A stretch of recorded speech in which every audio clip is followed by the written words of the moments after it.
Good evening and welcome to the Saturday edition of Market Mantra, the program in which we give you a complete update on the economic news of the day. Today we'll also be taking calls from you, our listeners, on any queries that you may have on economic, business and stock market news. But do remember that we don't address company-specific queries. The numbers to call us on are 2331 4444, 23717106, or 23717117.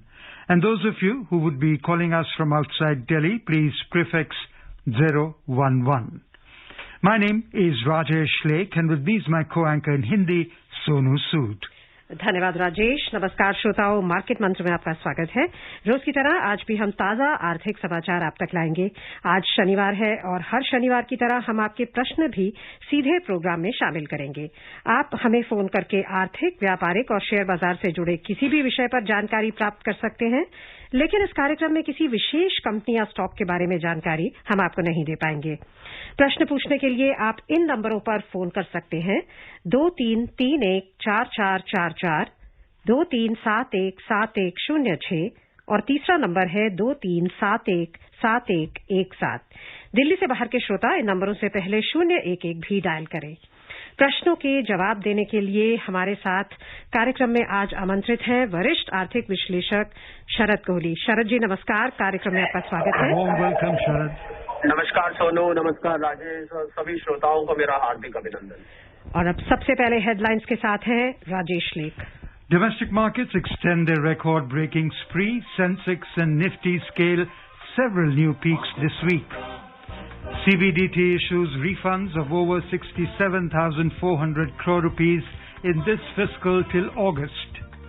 And at the Wall Street, the Nasdaq registers fresh high, but the Dow and S&P end lower yesterday.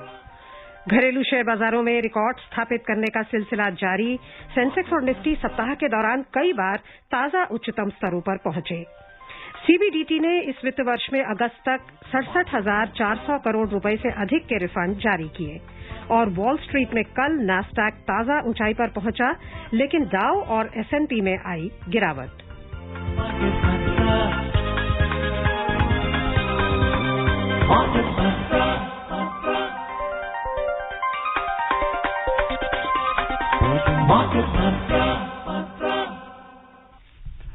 Extending its record run, domestic equity benchmark indices scaled several all-time peaks last week amid positive macroeconomic data and sustained foreign fund inflows. The Sensex at the Bombay Stock Exchange zoomed 2,005 points or 3.6% during the week to end at another lifetime closing high of 58,130 yesterday. While the Nifty surged 618 points or 3.7% to also close the week at its all-time closing peak of 17,324. During the week, the Sensex took just 3 sessions to go from the 57,000 level to 58,000. The index closed at fresh all-time highs in 5 of the previous 6 sessions. The Sensex also gained 10,379 points or 21.7% so far this year. At the interbank foreign exchange market, the rupee surged 67 paise during the week to close at 73.02 against the dollar yesterday. Sharad, what are the factors behind a good show that we witnessed we have been witnessing for quite some time, and is the correction on the anvil? Yes, Rajesh, I think liquidity has been the king over the last 1.5 years, and it continues to remain the king. And in particular, last week we saw a return of FIIs, which were away from the market, and they were pulling money we had been witnessing for several weeks in the past. But suddenly we saw the FII interest growing. We also saw DII contributing, and let's also not forget a major chunk of retail investors who have been playing the market rally as much as anybody else, and they have really shown their interest. So, and apart from that, if you take the fundamental factors, we saw good news coming from the American economy recovering, although that's a question mark now because the job claim data very recently has been the job data has been much lower than the expected numbers. And on the Indian front, we saw that some encouraging economic parameters like the GDP, the GST collection, the PMI, the IIP, we saw some buoyancy in those economic parameters, I think, which overall turned the mood bullish. Having said that, I would rather like to be very cautious in the weeks to come because market is slightly overbought at this point of time. And we can see a correction coming down because the PCR ratio, which we very closely analyzed, called the put-call ratio, that is an indicator of how overbought the market is. It is indeed quite overbought. It's been hitting new peaks every day, as you rightly said. So we can envisage, a sort of a correction. We can look forward to a correction in maybe next week or next to next week. I think September, after all, unless, of course, there is a contrary news coming to the matter, we can witness some kind of corrective action in the market. So we would advise the investors and traders to exercise caution and see that they're very careful while putting their money in. इस विस्तृत विश्लेषण के बाद अब हम चलेंगे आज के पहले कॉलर की ओर। दिल्ली से संजय है हमारे साथ। नमस्कार, सवाल पूछिए। नमस्कार जी, ये पिछले हफ्ते मैंने पूछा था, शायद आपका प्रोग्राम वाइप आउट हो गया हो, मैं सुन नहीं पाया इसका आंसर। मैं अपनी वाइफ की तरफ से पूछ रहा हूँ। उनका इंटरेस्ट इनकम है, उनकी टीडीएस कटता है और टैक्सेबल लिमिट में नहीं आ रहा है उनका, तो हम रिटर्न उनके लिए कब तक फाइल कर सकते हैं? Is it 30th of September और is it up to 31st of March? Sanjay ji, बिल्कुल ठीक है। आपने पिछले हफ्ते भी, पिछले सैटरडे, मुझे याद है, सवाल पूछा। मैंने हालांकि जवाब दिया था। माननीय प्रधानमंत्री जी की कोई स्पीच थी जलियांवाला बाग में, जिसकी वजह से हालांकि आपका जवाब मैंने दिया था, पर मुझे लग रहा है आप उस जवाब को रेडियो के माध्यम से भी सुनना चाहते हैं, तो मैं आपको जरूर बड़े शौक से दोबारा दूंगा। देखिए, 30 सितंबर अभी तक लास्ट डेट है, इसमें कोई फेरबदल नहीं हुआ है। थोड़ी सी इनकम टैक्स का जो पोर्टल है, हमने देखा कि माननीय वित्त मंत्री महोदया जो थी, उन्होंने जो कंपनी चलाती है इन्फोसिस, उनके सीईओ को बुलाया। अभी भी पोर्टल में थोड़ी खामियां, थोड़ी कमियां हैं, जिसकी वजह से वो नियमित रूप से नहीं चल पा रहा है। तो अगर ये खामियां बरकरार रही और जारी रही, हालांकि उनको 15 सितंबर की डेडलाइन दी गई है, अगर ये जारी रही तो शायद डेट बढ़ाई जाए। पर अभी तक आप ये मान के चले कि आपकी जो वाइफ है, उनकी इनकम टैक्सेबल नहीं है, परंतु उनको रिफंड लेना है, तो मैं उनको यही सलाह दूंगा कि वो समय पर फाइल करें और ITR 1 का प्रयोग करें। सोर्स ऑफ इनकम, अगर उनकी इनकम फ्रॉम अदर सोर्सेज है या उनको खाली ब्याज से आय होती है या हाउस प्रॉपर्टी से और टीडीएस कटा हुआ है, तो बिल्कुल वो 30 सितंबर तक आप अपने दिमाग में ये लास्ट डेट रखिए, until and unless कोई एक्सटेंशन दी जाए। From Jaipur, we are joined in by Jitendra. We welcome you, Jitendra. Hello जी, सवाल पूछिए अपना। हाँ सर, मैं आप लोग का प्रोग्राम देख के 1 साल से शेयर मार्केट में इक्विटी कैश में इन्वेस्टमेंट करता हूँ, बहुत अच्छा लगता है। मेरे पास एक फोन आया था कि निफ्टी बैंक ऑप्शन में काम करने के लिए, और जो इनकम होगा आप हमको 40% दे दीजिएगा। तो ऑप्शन क्या होता है निफ्टी बैंक का ऑप्शन, हमको करना चाहिए कि नहीं? देखिए जितेंद्र जी, आपके सवाल के 2 एस्पेक्ट ने बहुत अच्छा आज सवाल पूछा है। मैं राजेश और सोनू बहुत समय से प्रोग्राम करते हैं और मार्केट मंत्रा की जितनी भी टीम है, ऐसे फोन बहुत आते हैं कि साहब आप हमारे कहने से इन्वेस्ट करिए और इतने परसेंटेज हमें दे दीजिए, बाकी हम आपको दे देंगे, आपको प्रॉफिट हुआ तो कुछ लेंगे। और मैं दर्जनों ऐसे निवेशकों को, ट्रेडर्स को जानता हूं जो अपने हाथ जला चुके हैं, जो कि उसके बाद वो लोग ना फोन उठाते हैं, ना वो आपके काबू में आएंगे। बस एक बार घाटा हो गया तो वो बिल्कुल सो जाते हैं, उसके बाद आपको शायद फोन भी ना मिले। ये तो रही पहली सिद्धांतिक बात जो मैं आपको सतर्क करना चाहता था। अब आपने जो प्रिंसिपली पूछा है कि ये बैंक निफ्टी ऑप्शंस क्या होती है, देखिए कोई भी इक्विटी में ट्रेड करने के 2 तरीके होते हैं। जब हम उसको हम स्पेकुलेटिव ट्रेडिंग कहते हैं। एक होता है फ्यूचर्स, दूसरा होता है ऑप्शंस ट्रेड, जिसको हम कॉल और पुट ऑप्शन कहते हैं। तो जिस प्रकार शेयर्स ट्रेड होते हैं जितेंद्र जी, उसी प्रकार बैंक की निफ्टी भी ट्रेड की जाती है। हालांकि आप उसकी डिलीवरी नहीं ले सकते क्योंकि निफ्टी कोई शेयर नहीं है, उसको आप सिर्फ और सिर्फ डेरिवेटिव ट्रेडिंग हम कहते हैं, आप डेरिवेटिव ट्रेडिंग कर सकते हैं। तो जैसे ऑप्शन पुट और कॉल ऑप्शन किसी शेयर की ली जाती है, इसी प्रकार बैंक निफ्टी की भी पुट और कॉल ऑप्शन आप ले सकते हैं। तो बैंक निफ्टी में क्योंकि हर बृहस्पतिवार उसकी एक्सपायरी होती है, तो बहुत सारे ट्रेडर्स और ये एडवाइजरी कंपनीज खोल के अपना दुकान खोल के और लोगों को एडवाइस करते हैं, पर उसमें से मेरी जानकारी में ज्यादातर लोग घाटे में रहते हैं। तो मैं आपको सतर्क करना चाहूंगा, पर हाँ, सैद्धांतिक रूप से आपको समझना जरूरी था। इसका थोड़ा विस्तृत एक्सप्लेनेशन है, पर मैंने आपको संक्षिप्त में समझा दिया क्योंकि और भी कॉलर्स लाइन पे होते हैं। जी, अगले कॉलर हसमुख मुंबई से अब हमारे साथ हैं। हसमुख जी नमस्कार, सवाल पूछिए। सर जी नमस्कार, गुड इवनिंग। नमस्कार हसमुख जी। सर मेरा क्वेश्चन है कि at Nifty 70,300 is there any steam left in any sector? Please kindly tell us the sectors where we should invest now. Thank you.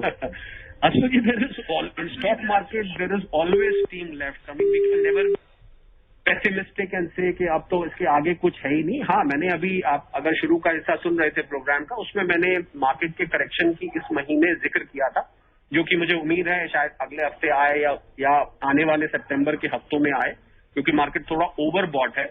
बाकी मार्केट में जहां तक स्टीम की बात है, अभी भी आईटी सेक्टर, फार्मा सेक्टर, मान लीजिए थर्ड वेव आती है तो फार्मा सेक्टर फिर जोर पकड़ेगा। मान लीजिए भगवान ना करे लॉकडाउन हो जाता है, एफएमसीजी सेक्टर फिर जोर पकड़ेगा, मेडिकल हॉस्पिटल सेक्टर जोर पकड़ेगा। तो ये मार्केट में स्टील सेक्टर भी हमने देखा पीछे बहुत चला। तो ये सेक्टर रोटेशन हसमुख जी मार्केट में it is a continuous process. कभी कोई, कभी सीमेंट, अभी आपने पीछे देखा the sugar sector, the sugar stock because of sugar prices going up in Europe, suddenly the sugar sector और टी कॉफी के जो थे वो उनकी शॉर्टेज लगने लगी थी, वो चढ़ने लग गए। तो सेक्टोरल रोटेशन होती रहती है। पर मैं आपको सलाह ये दूंगा कि जो भी सेक्टर चल रहा हो वो तो पता लग जाता है कि कौन सा सेक्टर चल रहा है। रोज जब आप स्टॉक मार्केट में बैठेंगे आपको पता लग जाएगा आज ये वाले शेयर चल रहे हैं। और उन सेक्टर्स में भी आप जब अपना स्टॉक पिक करें तो वो स्टॉक आपका बहुत रिसर्च्ड, बहुत एनालाइज होना चाहिए। जो अंडर वैल्यूड है, जिसकी अभी ज्यादा चाल नहीं आई है, उसको पिक करना चाहिए। तो इसलिए ये सेक्टर अभी कौन सा चलेगा, थोड़ी मार्केट ओवरबॉट है। मैं आपको सलाह ये दूंगा, क्योंकि आप बहुत नियमित श्रोता है, मैं जनरली ये बात बोलता नहीं हूं, पर मैं आपको सलाह दूंगा थोड़ा सा आप 1-2 हफ्ते मार्केट को वॉच करिए। अगर ये करेक्शन आती है तो उस करेक्शन में आप जब मार्केट नीचे आएगी तब आप एंटर करें, बजाय अभी इस लेवल पे मार्केट में एंटर करने में नीचे जाने के चांस ज्यादा है। ऊपर भी जा सकती है, ऐसा नहीं है कि मैं को मार्केट का ज्योतिषी हूं, पर मुझे अब यहाँ से थोड़ा नीचे जाने का अंदेशा हो रहा है। तो थोड़ा 1-2 हफ्ते वेट करके मार्केट को वॉच करिए। जब ये करेक्शन आ जाएगी उस समय आप मार्केट में एंटर करें। Joining us now is J.S. Saluja from Delhi. We welcome you. Please ask your question. Good evening to Kohli ji, Sonu ji and the entire team. My question is, kindly elaborate in detail, this is for all the viewers, that what do you exactly see in a technical chart while analyzing technically?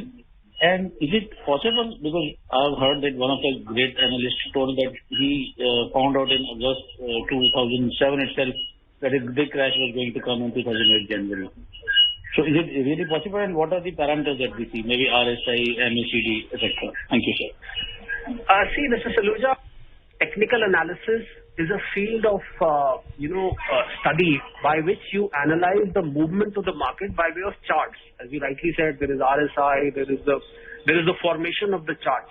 So I'll answer your second question first, that a crisis like 2008 or a crisis like 2020, which is the pandemic, you cannot foretell through technical charts. So that's the straightforward answer to your second part of the question. The first part of the question is that technical analysis requires about 6 months of training. If you are such a keen follower of technical analysis, I would suggest you to join. There are a lot of courses which run on technical analysis, which you can join. There they teach you the movement of charts. There is something called inverted bottom. There is something called inverted shoulders. There is something called head and shoulders.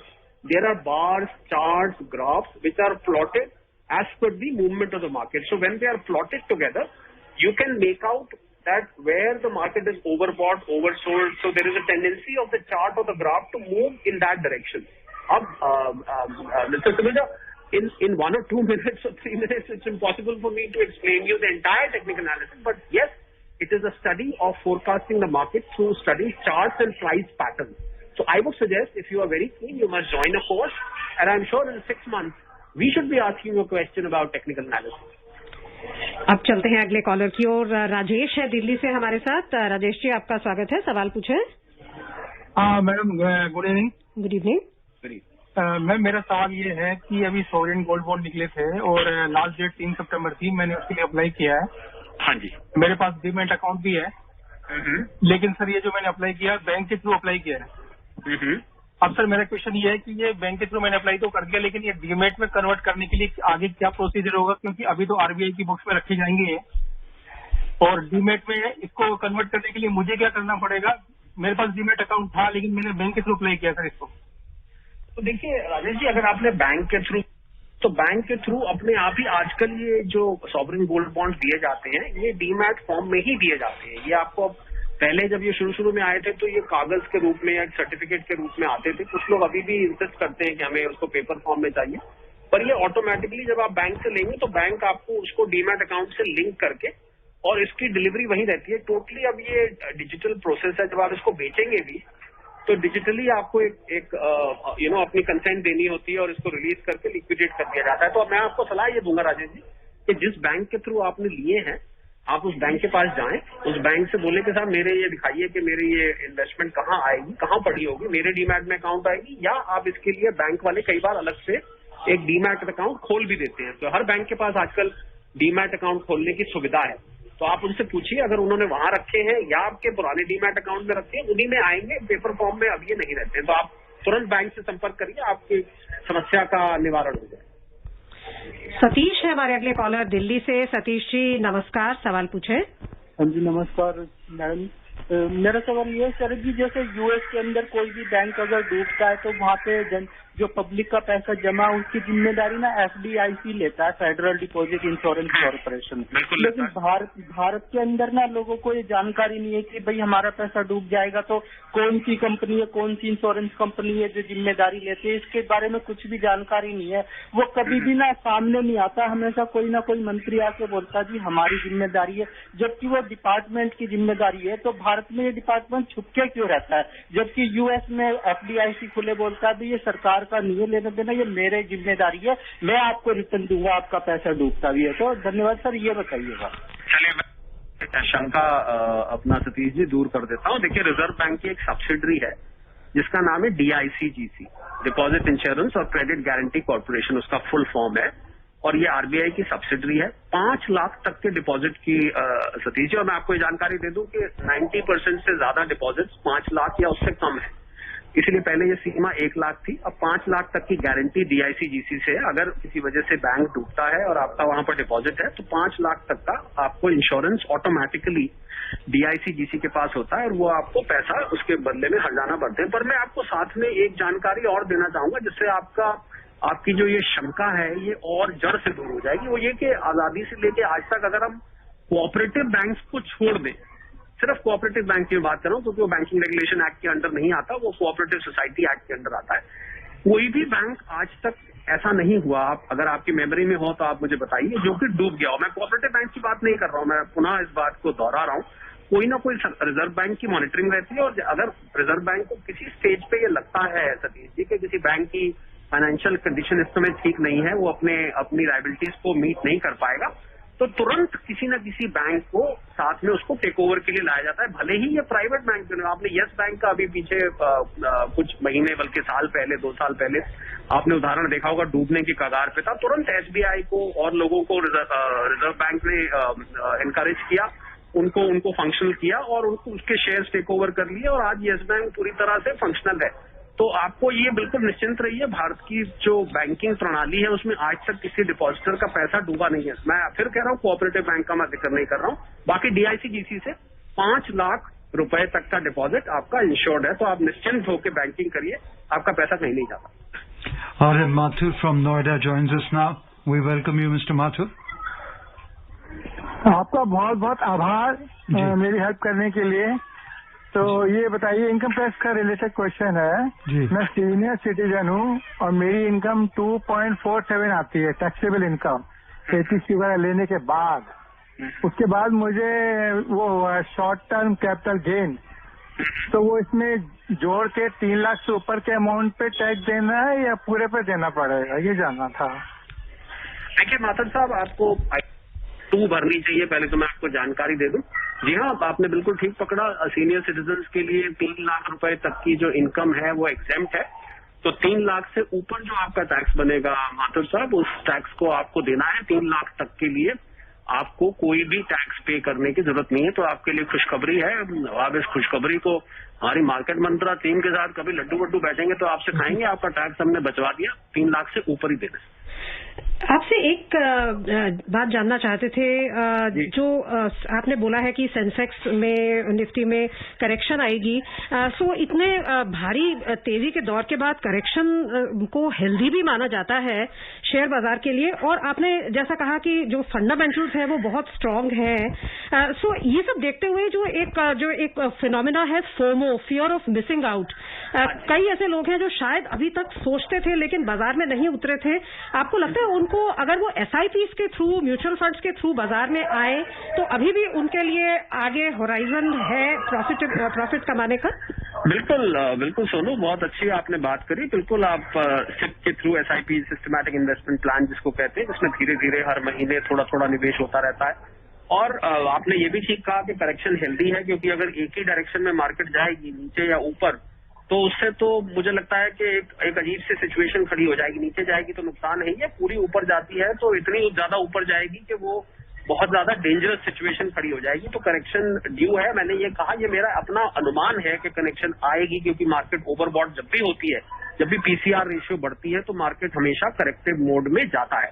और fundamentally Sonu, मैं ये भी साथ में कहूंगा कि हमेशा अगर मार्केट ऊपर जाती भी है, तब भी हमेशा ही कुछ न कुछ ऐसे स्टॉक्स होते हैं जो कि अंडर वैल्यूड होते हैं, जो कि फिर भी जिसको कहते हैं हैंड पिक करे जा सकते हैं सिलेक्ट करके, पर उसके लिए पूरी जानकारी होनी, पूरी रिसर्च होनी, किसी जानकार से सलाह लेके अपने इर्द गिर्द जो भी हो। और बहुत सारे लोग इधर उधर रिसर्च करके अपने एनालिसिस डालते रहते हैं, तो आप फिर भी उठा सकते हैं। पर हाँ, ये बात आपकी ठीक है, SIP के माध्यम से आप करते हैं तो आपका एवरेज आउट हो जाता है। कभी आप महंगा लेते हैं, कभी मध्यम दर पे लेते हैं, कभी लोअर लेते हैं, तो ऑन एन एवरेज 2-3 साल में आप देखते हैं कि आपको उसका बिल्कुल लाभ होता है। बहुत अच्छी बात कही सोनू आपने, और इस बात के लिए आपकी मैं प्रशंसा करना चाहता हूँ। जी, अब अगली खबर की ओर चलते हैं। केंद्रीय प्रत्यक्ष कर बोर्ड ने इस वर्ष 1 अप्रैल से 30 अगस्त के बीच 23,99,000 से अधिक करदाताओं को 67,401 करोड़ रुपए से अधिक का रिफंड जारी किया है। आयकर विभाग ने एक ट्वीट में कहा है कि 22,61,000 से अधिक मामलों में 16,373 करोड़ रुपए का आयकर रिफंड जारी किया गया। 1,37,000 से अधिक मामलों में 51,029 करोड़ रुपए का निगमित कर रिफंड भी जारी किया गया। और हमारी अगली कॉलर है बलरामपुर से रिंकी जी, नमस्कार, सवाल पूछे। नमस्कार मैम, और आपके साथ एक्सपर्ट है, उन्हें भी मेरा नमस्कार। और मैम, मेरा क्वेश्चन है कि जैसे जो ये सोना आता है, तो आजकल जो सोने का वो हार माल का ज्यादा चल गया है, तो मैम जैसे हम ऐसे पहचाने, जैसे सब कहते हैं त्रिभुज आकार का होता है तो उसे पहचान लेते हैं। कुछ ऐसे लोग होते हैं कि उसे गलत निकाल के और वैसे बना देते हैं, लेकिन वो सोना होता नहीं है। तो फिर ऐसी कंडीशन में हम कैसे सोने का पहचान करें, इसमें कुछ सर बताएंगे? धन्यवाद। बिल्कुल, क्योंकि आपने बहुत काम की बात करी है, और आपकी बात सरकार के कानों तक, और भारत सरकार की जो एनफोर्समेंट एजेंसीज हैं, जो नियमावली बनाई गई है, मुझे लग रहा है आपकी बात बहुत पहले ही भारत सरकार तक पहुंच चुकी है। इसीलिए अभी हाल में आपने देखा होगा, हॉल मार्किंग एक शब्द होता है। हॉल मार्किंग ऑफ गोल्ड अब कंपलसरी हो गया है, कि मतलब जो भी ज्वेलर कुछ भी हार, कंगन, कान में पहनने वाला जो भी कुछ बेचेगा, उसमें अब एक हॉल मार्किंग कंपलसरी है, जिससे कि ग्राहक को ये पता लग सके कि सोने में कितनी खोट है, या ये सोना अगर 24 कैरेट कह रहे हैं तो 24 कैरेट का है, 12 कह रहे हैं तो 12 का है, 18 कैरेट कह रहे हैं तो उतने का है। तो आप हॉल मार्किंग जरूर चेक करें। अब आप आगे से जब भी कोई ज्वेलरी लेने जाए रिंकी, तो आप दुकानदार से बोलिए, साहब मुझे आप इसकी हॉल मार्किंग दीजिए। और बाकायदा वो लोग आजकल सर्टिफिकेट इशू करते हैं साथ में, जिस सर्टिफिकेट के आधार पर कल को जब आप उसको कहीं और बेचने जाते हैं या उसी के पास बेचने जाते हैं, तो उससे दुकानदार को तुरंत पता लग जाता है, ज्वेलर को, कि आपने एक हॉलमार्क सोना लिया है। तो आप निश्चिंत होगी, क्योंकि आम आदमी के लिए रिंकी आपने बिल्कुल ठीक कहा, हम नेकेड आई से हम और आप सोने की जो शुद्धता है वो हम पहचान नहीं सकते। इसी वजह से सरकार ने हॉल मार्किंग को कंपलसरी किया है, और ये बहुत रीसेंट डेवलपमेंट है रिंकी। तो आगे से के लिए आप निश्चिंत हो जाएं और जरूर जाके शॉपिंग करें। Gurunath from Thane joins us now. Gurunath, we welcome you. Hello. हाँ सर, नमस्ते। नमस्कार जी, सवाल पूछे। सर, मेरा एक सवाल था जो इकोनॉमी के बारे में। सर, ये जो पूंजीवादी और साम्यवादी, जैसे अमेरिका की जो पूंजीवादी अर्थव्यवस्था है और चाइना में साम्यवादी, तो हमारे यहाँ क्या मिश्रित अर्थव्यवस्था है? और मेरा दूसरा सवाल ये है, चाइना में 40 साल पहले सर 70-80 करोड़ लोग गरीबी की रेखा के नीचे जी रहे थे, तो सर 40 साल के बाद उनके या अभी सिर्फ खाली 10 करोड़ लोग का गरीबी की रेखा के नीचे बचे। तो सर ये ऐसे कौन सी नीति ये लोग अपनाए है कि वहाँ की मतलब गरीबी खत्म हो गई? मेरी बहुत देश हित में और मैक्रो इकोनॉमिक सवाल है गुरुनाथ जी। देखिए, पहले आपने पूछा कि अमेरिका एक कैपिटलिस्ट मार्केट ड्रिवन इकोनॉमी है और चाइना का बिजनेस बिल्कुल ठीक कहा। जी हाँ, भारत आपने बिल्कुल ठीक कहा। भारत एक मिक्स्ड इकोनॉमी है जहां पर पब्लिक सेक्टर और प्राइवेट सेक्टर कंधे से कंधा मिला के चलते हैं। इनफैक्ट यहाँ पर अब पीपीपी मॉडल बहुत पॉपुलर हो रहा है जिसमें पब्लिक प्राइवेट सेक्टर मिल के काम करते हैं। भारतीय इकोनॉमी फिलहाल एक मिक्स्ड इकोनॉमी है जहां पर भारत सरकार भी अपना जहां कंपनीज को चलाती है या जो सेक्टर्स को चलाती है और प्राइवेट भी साथ साथ चलते हैं। दूसरा आपने पूछा चाइना ने, ऐसा देखिए चाइना ने कोई जादू की छड़ी नहीं घुमाई। चाइना ने थोड़ा सा, क्योंकि मैन्युफैक्चरिंग की उनकी आबादी बहुत बड़ी है, हमसे भी ज्यादा आबादी है, उन्होंने मैन्युफैक्चरिंग सेक्टर पर जोर दिया और आज से करीब 40 साल पहले उन्होंने दुनिया की फैक्ट्री बनने का एक निर्णय लिया और धीरे धीरे करके वहां पर सामान बनने लगा। सरकार ने बहुत इंसेंटिव दिए, उसकी वजह से फैक्ट्रियां बहुत सस्ती देने लगी, लोगों को जमीनें फ्री दी गई, लोगों को फैक्ट्री लगाने के लिए धन दिया गया और उसको करते करते धीरे धीरे फैलते जिससे, और दूसरा ये था कि वहां के लोगों की जरूरतें बहुत कम रखी गई, तनख्वाह कम रखी गई, जिसकी वजह से जो कॉस्ट ऑफ प्रोडक्शन था वो कम हुआ। दुनिया भर में ये मशहूर हो गया कि चाइना में बहुत सस्ता, हालांकि क्वालिटी पर एक क्वेश्चन मार्क आ जाता है कई दफे कि बहुत सस्ता सामान, तो जब दुनिया को लगा कि भाई हमारे यहाँ बनाने का सामान महंगा पड़ रहा है, खासकर जो विकसित देश थे, और चाइना में वही सामान सस्ता पड़ता है, तो क्यों ना हम वहीं से मंगा लें। तो वो एक मैन्युफैक्चरिंग, इसीलिए आप देखें, आपके सवाल का अगर मैं दूसरे पहलू से संक्षिप्त में जवाब दूं, इसीलिए भारत सरकार ने ये जो मेक इन इंडिया का, या प्रधानमंत्री जी ने वोकल फॉर लोकल, इस टाइप के जो नारे सरकार द्वारा दिए गए हैं, हमारा भी लक्ष्य यही है कि हम भी धीरे धीरे जो है, ये भी हम ना भूलें कि हम 200 साल तक अंग्रेजों के राज में रहे, चाइना को इस सब से नहीं गुजरना पड़ा। हम जब आजाद हुए हमें बहुत साल नहीं हुए, तो हम आपको मैं यकीन दिलाता हूँ गुरुनाथ जी कि बहुत ही जल्द हम चाइना से आगे निकलने के मार्ग पर होंगे और मेक इन इंडिया, अगर जैसे जैसे मैन्युफैक्चरिंग यहाँ पर बढ़ेगी, हम भी चाइना की जगह लेंगे। और ये ऑलरेडी हो रहा है, आपको शायद पता नहीं याद है कि नहीं, बहुत सारी फैक्ट्रीज दुनिया की चाइना से हट के, खासकर कोरोना के बाद अब भारत में लग रही हैं। बड़े से बड़े नाम यहाँ पर आ रहे हैं और आपको आने वाले चंद सालों में, मैं बहुत आशावादी हूँ, मुझे लग रहा है कि हम चाइना को ओवरटेक करने की पोजीशन में होंगे।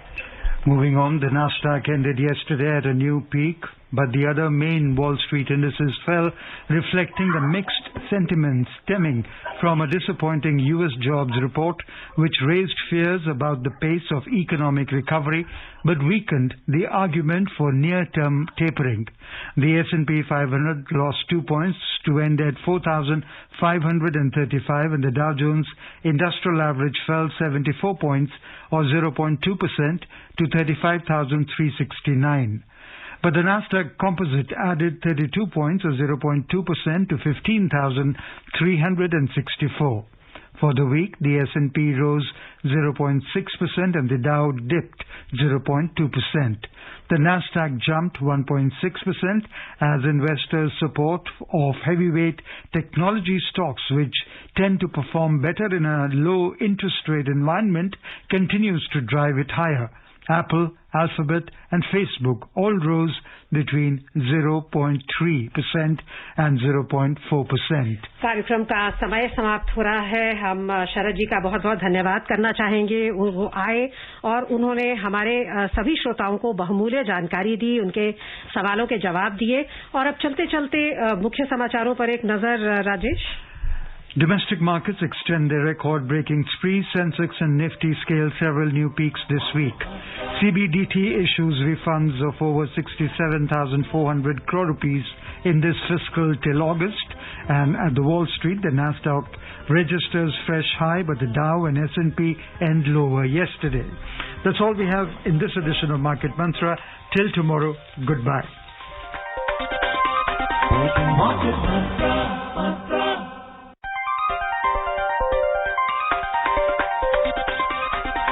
Market Mantra, Market Mantra, Market Mantra.